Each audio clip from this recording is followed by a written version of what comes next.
Assalamualaikum warahmatullahi wabarakatuh. Perkenalkan, nama saya Sabrina Putri dari jurusan Ilmu Administrasi Negara, Fakultas Ilmu Sosial dan Politik, Universitas Palangkaraya. Kali ini saya akan menjelaskan tentang hakikat paragraf. Dalam sebuah tulisan atau karangan akan terdapat bagian yang terdapat menjorok ke dalam bagian secara fisik, nampak dengan nyata karena adanya tanda menjorok itu disebut paragraf. Paragraf merupakan inti penuangan buah pikir dalam sebuah karangan dan didukung oleh himpunan kalimat yang saling berhubungan untuk membentuk sebuah gagasan. Dalam sebuah karangan atau tulisan, paragraf mempunyai fungsi memudahkan pengertian dan pemaham dengan memisahkan satu topik atau tema dengan topik yang lain karena setiap paragraf hanya boleh mengandung satu unit pikiran atau ide pokok. Ide pokok tersebut berfungsi sebagai pengendali informasi yang diungkap melalui sejumlah kalimat. Dari uraian tersebut dapat disimpulkan hal-hal berikut. 1. Paragraf mempunyai ide pokok, yaitu gagasan utama yang dikemas dalam kalimat topik. Bagi penulis, ide pokok itu menjadi pengendali untuk kalimat-kalimat penjelas atau pengembang agar tidak keluar dari pokok pembicara. Sementara itu, bagi pembaca, ide pokok itu menjadi penuntun dalam pemahaman isi karena disitulah nanti informasi yang disampaikan penulis. 2. Salah satu dari kumpulan kalimat dalam paragraf merupakan kalimat topik, sedangkan kalimat-kalimat lainnya merupakan pengembang yang berfungsi memperjelas atau memperangkakan kalimat topik. Sebuah kalimat juga mempunyai gagasan atau kalimat topik. Dalam sebuah paragraf, inti permasalahan terdapat pada topik utama atau pikiran utama.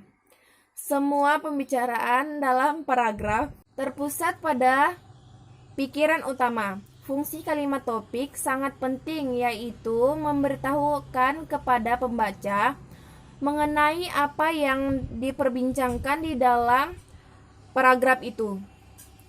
Bagi penulis, kalimat topik berfungsi sebagai mengendali atau pengontrol terhadap permasalahan yang akan dibicarakan di situ. Untuk membuat paragraf, kalimat topik harus dikembangkan dengan kalimat-kalimat penjelas. Pengembang paragraf dilakukan untuk merinci secara cermat gagasan utama yang terkandung dalam topik. Dalam pembuatan paragraf, gagasan utama yang dituangkan dalam kalimat topik dapat diletakkan pada bagian awal dan akhir, di tengah, atau dapat pula menyebar ke seluruh bagian paragraf. Dan paragraf juga mempunyai struktur. Dalam membuat paragraf, kalimat topik harus dikembangkan dengan kalimat-kalimat penjelas. Kalimat-kalimat penjelas tersebut berfungsi mendukung, menjelaskan, atau mengembangkan kalimat topik.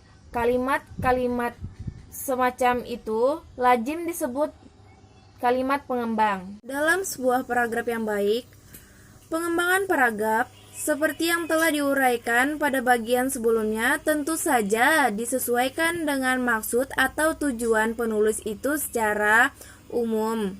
Rambu-rambu paragraf yang baik meliputi kesatuan, kepaduan, kelengkapan atau ketuntasan, keruntunan, dan konsisten. Perincian mengenai rambu-rambu atau syarat paragraf yang baik adalah sebagai berikut. Kesatuan paragraf dan kepaduan paragraf yang pertama. 1. Kesatuan paragraf. Kesatuan yang berkaitan dengan adanya sebuah gagasan utama dan beberapa gagasan tambahan atau penjelasan yang mendukung gagasan utama itu. Dalam gagasan tambahan tersebut tidak boleh terdapat unsur-unsur atau informasi yang sama sekali tidak berhubungan dengan gagasan pokok. Yang kedua, kepaduan paragraf. Kepaduan suatu paragraf berkait dengan keserasian antar kalimat yang membangun paragraf tersebut. Keserasian hubungan antar kalimat dalam paragraf dapat dihubungkan dengan menggunakan alat kohensi, baik gramatikal maupun leksikal. Alat kohensi gramatikal yang dapat digunakan untuk membangun paragraf yang padu antara lain adalah 1. Kata transisi atau konjungsi atau ungkapan penghubung antar kalimat. 2. Represensi, pengacuan. 3. Paralelisme, kesejajaran struktur. Dan 4. Elips atau pelesapan. Sementara itu, alat kohensi leksikal antara lain berupa 1. Sinonim, 2. Antonim, 3. Hiponim, dan 4. Repetisi atau pengulangan. Selanjutnya adalah kelengkapan dan ketuntasan. Kelengkapan atau kelompoten merupakan salah satu syarat paragraf yang baik. Aspek kelengkapan itu terpenuhi jika semua informasi yang diperlukan untuk mendukung atau menjelas gagasan utama tersebut sudah cukup. Dan selanjutnya adalah keruntunan. Sebuah paragraf dikatakan runtut jika uraian informasi disajikan secara urut. Tidak ada informasi yang melompat-lompat sehingga pembaca lebih mudah mengetahui jalan pikir penulis. Keruntutan paragraf ditampilkan melalui hubungan formalitas di antara kalimat yang membentuk paragraf. Hubungan formalitas tersebut menunjukkan pola urutan penyajian informasi. Ada beberapa model urutan informasi seperti urutan tempat, urutan waktu, urutan khusus, umum, urutan tingkat, urutan apresiatif, urutan sebab dan akibat, dan urutan tanya jawab. Selanjutnya adalah konsentensi atau sudut pandang. Sudut pandang adalah cara penulis menempatkan diri dalam karangannya. Dengan kata lain, sudut pandang dapat diartikan sebagai cara penulis atau pengarang menempatkan dirinya terhadap cerita atau karangan, atau dari sudut mana penulis memandang ceritanya. Sudut pandang ini dalam suatu karangan bisa berupa spesifik yang hendak dibangun penulis. Berikut ini beberapa contoh sudut pandang yang dapat digunakan penulis dalam karangan.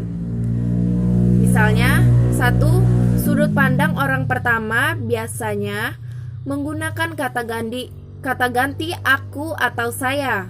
Yang kedua, sudut pandang orang ketiga biasanya menggunakan kata ganti orang ketiga seperti dia atau nama orang yang menjadi tokoh dalam cerita. 3.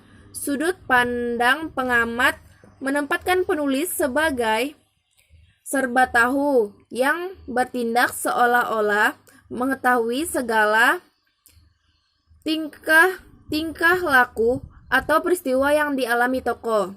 Yang keempat, sudut pandang campuran merupakan kombinasi antara sudut pandang orang pertama dan pengamat dengan sudut pandang ini. Penulis mula-mula menggunakan sudut pandang orang pertama, kemudian bertindak sebagai pengamat yang serba tahu dan bagian kembali lagi ke sudut pandang orang pertama. Yang bisa saya sampaikan, apabila ada kesalahan mohon dimaafkan. Sekian dan terima kasih.